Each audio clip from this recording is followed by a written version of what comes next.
Hi everybody, I'm Hub Arkush along with Associate Editor Kevin Fishbane, continuing our Pro Football Weekly series of 32 NFL team training camp opening reports. And the San Diego Chargers, as busy as any team in the NFL during the offseason, Kevin, they really cut loose with a lot of mid-level roster veterans. They brought in a bunch of free agents active in the draft. Who are the key additions that figure to make this team better this year? Well, with the Broncos bringing in Peyton Manning and the Chiefs doing a lot, you didn't hear much about San Diego, but Eddie Royal, Robert Meacham, Roscoe Parrish improved that receiving core. They get Jarrett Johnson, who's expected to start at linebacker, and the rookies to keep an eye on, Melvin Ingram and Kendall Reyes. Those two players are expected to really help that pass rush. You know, offensively, I think everybody accepts Phillip Rivers as an elite quarterback, and yet this was not an elite offense last year. Where will their focus be in training camp to make sure they're more effective? Well, Rivers knows that he struggled last year turning the ball over, and he's been working on that this offseason, kind of changing some of the way he's looked back at some of his game tape to fix that in the regular season. And he's got the better receivers. The offensive line also needs to play better, and there's still some question marks there. Jared Gaither is going to be the starting left tackle, so a lot of pressure on him. Re-signing Hardwick and Gaither, big for them, though. Veterans they had to bring back.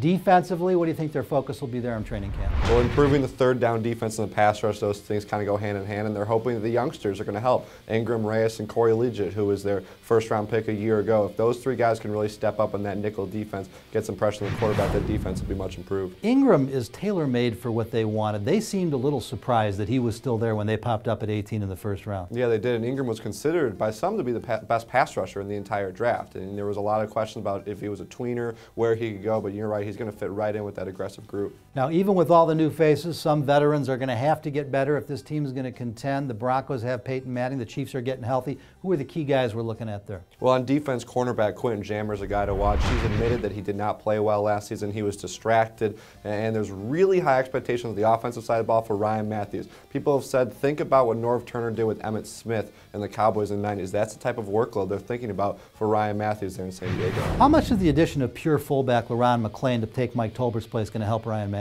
I think it should help him a lot, and it's also, the fact that McClain is more of a fullback than Tolbert means that he's not going to be taking a whole lot of carries away from Matthews. The key with Ryan Matthews is he has to stay healthy for a full season. Now, Kev, everybody's got veterans on the bubble. The fans go. They don't want to lose these guys. They do want to see them go. Who are the Chargers on the bubble as they head into training camp? Well, San Diego fans are going to be watching Larry English closely. He's a guy that was a high draft pick, considered a bit of a bust. We'll see what he can do in training camp. Roscoe Parrish, they bring him in. He's always had injury problems. He did so with the Bills, but he's looked good when he's healthy. A lot of receivers there. We'll see where he ends up on the depth chart. Dante Rosario, they have a lot of tight ends as well. They drafted one, so we'll see which veteran tight ends are able to make the roster. A big training camp for Norv Turner, A.J. Smith, and the San Diego Chargers. For all 32 of our NFL team training camp reports, stay right where you're at ProFootballWeekly.com.